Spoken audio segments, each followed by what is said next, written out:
Allora, eccoci qui, di nuovo live da Maiuri Session, dalla splendida biblioteca del grande archeologo Maiuri. Ci hanno dato questa opportunità, come vi ricordiamo sempre al JazzIt Fest, di utilizzare questo splendido luogo, questo tempio della cultura, dell'archeologia, a Pompei ovviamente non poteva essere nient'altro che questo, per utilizzarlo per fare un po' di musica all'interno. Il suono è veramente molto bello, anche perché i libri pare che non servano soltanto a riempire il cervello di cultura, ma anche il suono, quindi il suono si adatta benissimo ai libri. Continuiamo con oggi c'è un mio grandissimo amico che viene dal Brasile e che in questi giorni al JazzIt Fest presenterà uno spettacolo molto molto bello. Lui sonorizzerà le musiche dei film dei primi del Novecento, i film muti, con il pianoforte, quindi le persone potranno assistere a uno spettacolo molto coinvolgente in cui lui live descriverà le immagini che ovviamente anche molto comiche di Buster Keaton, di Charlie Chaplin, di Stalle Olio anche, ma anche film molto seri come Nosferatu per esempio, lui fa anche questo. Però ve lo presento, si chiama Tony Berchmans. E niente, Tony, guarda, lui parla italiano in realtà, sì, parla un po' italiano, però sta imparando perché prima o poi si dovrà trasferire in Italia, poi vediamo. Vediamo. Gli piace stare in Italia, gli piace stare qua, vabbè, però diciamo che insomma adesso vi spiegherà in inglese ovviamente, poi metteremo i sottotitoli magari, qual è il suo lavoro, come è arrivato a fare questo, perché insomma senza fare domande, perché sennò dobbiamo tradurre sempre. Tu adesso spiegherai il tuo lavoro e in cosa consiste questa tua passione, questo tuo lavoro. Quindi Tony Berchmans e Cinepiano, eccolo qua, io me ne posso anche andare. Grazie. Well, as Claudio told, I don't speak actually Italian, sto imparando italiano, ma mio professore non è molto buono. Just kidding. So I'm Tony Berchmans from Brazil, and I have this project now 9 years called Cinepiano, or Cinepiano, like you say, and I work with soundtracks, with composing and researching film for music, music for film, for more than 25 years. And 10 years ago, I started this project that I improvise my own original score for some silent movie classics, right? Some silents that are very well known, since comedies, from dramas and all kinds of genres. And for me, it's a very interesting stuff because I can put on a stage to show people in a very direct way what are the fundamentals of the idea of music towards the film, music dialoguing with a scene or a narrative. So I used to call them this kind of work as narrative music. And I try to do that live using, for sure, a large vocabulary of ideas and cliches that were developed for centuries, maybe more than 1 century at least, 120 years of cinema, right? So, for example, I used to try to use some very simple ideas, musical ideas, harmonies, for example. If I play just one note, I used to say that one note alone doesn't say so much stuff, right? Like a G or an A. Okay, but what does it mean really? What kind of emotion can I transmit with an A? Probably nothing. But if I add another note, for example, one octave, I have what we call a harmonic sound, right? It's another A, 1 octave above. But if I get this another A and just get down a little bit, half tone we have some sound that probably doesn't sound like, you don't have to be a musician to feel that this is not so good, right? So this is a fundamental principle that we use in composing for films, and sure, composing at all, but with films we can use that to change the feeling of the scene. So for example, if I have a couple in the screen and I do something like that, it's one thing. If I have the same couple but the music sounds like that, something's not going well, right? So, and this is only, sure, a basic idea, but we can put, for example, in chords that several notes together, a minor chord means something, but when you put some dissonances, these kind of strange feelings, you can add some tension, like we call in music composition, and so we can joke, play with that all the time, right? So, an example, I can play as well, not with harmony, but with rhythms. If I play a tune, it's a very simple tune that one of the most used themes that I use is something like that.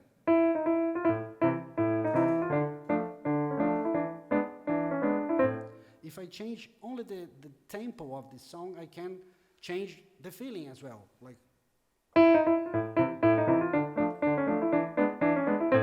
you can imagine Claudio or Chaplin, for example, walking fast and in a funny way. And I can even play in the same exact notes or just transposing them.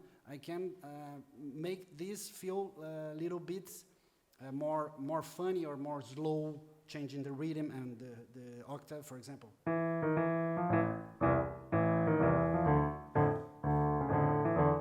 Like an elephant walking, or maybe a little bird in the scene.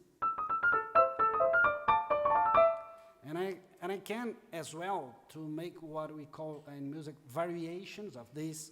So we can do something like that.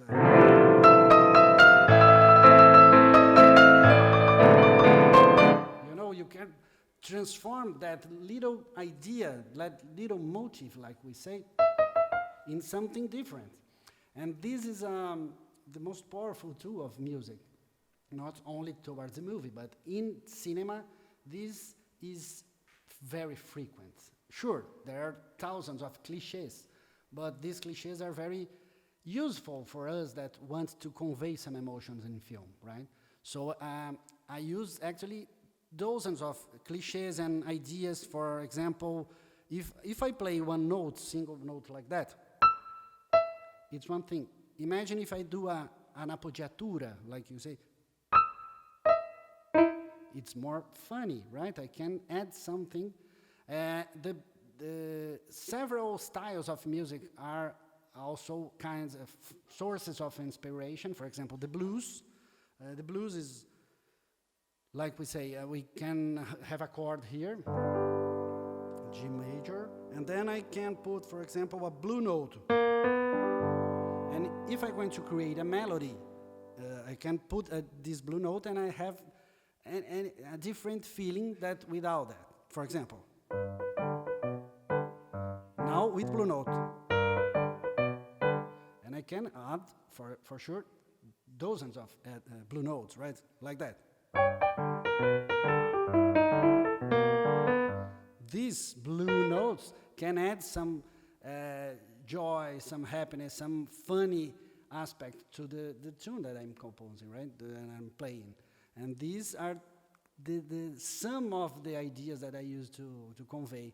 And lots of ideas. For example, there's a technique we call Mickey Mousing that we can, it comes from really the beginning of the animation movies, that every single thing in the screen is accompanied by something on the music. So if the character goes up in a stairs fastly and and goes down, he's walking fast like I did before. He's slow.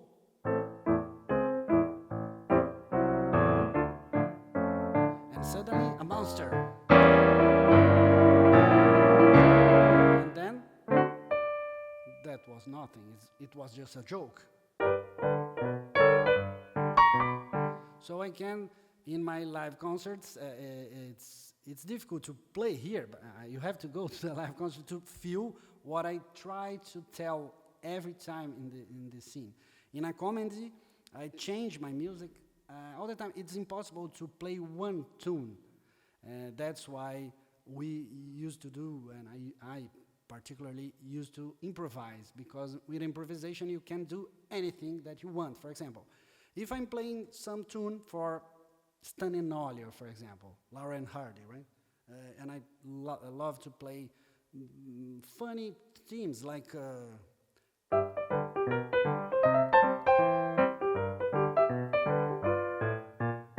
if the audience is not excited or laughing, I can add some humor and or to be more explicit in this kind of jokes in my music. So, for example, you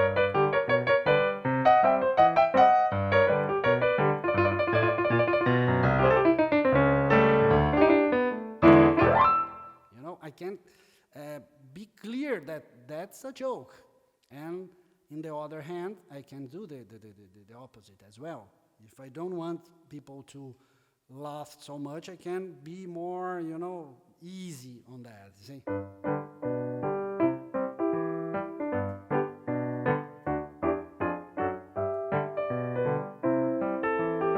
You see, can you see the difference? So this is very useful for me. I can use lots of tools. Let me think another tool. The dissonances for more dramatic movie, for example, if I play something. You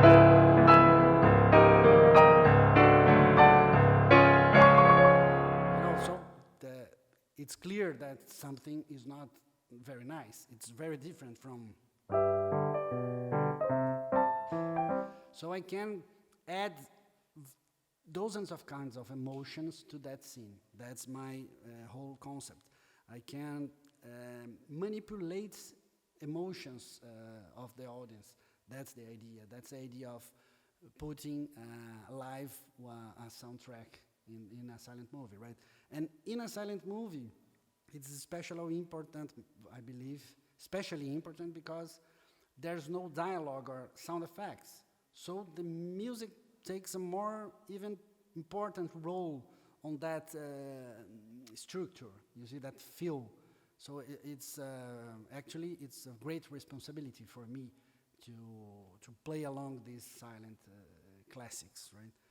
Let me see, let me try to emulate a scene. For example, if I have a scene, a mystery scene.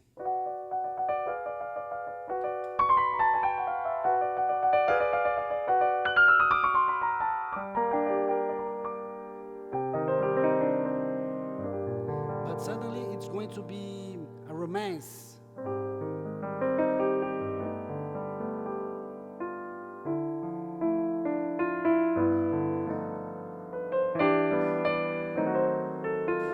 But the romance doesn't go very well.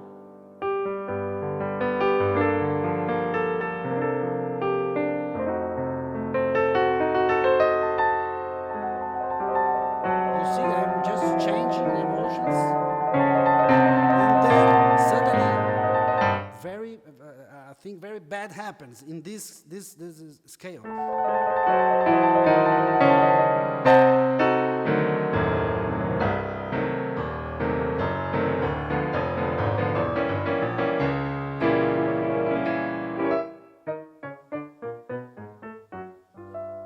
And that goes on. That's it.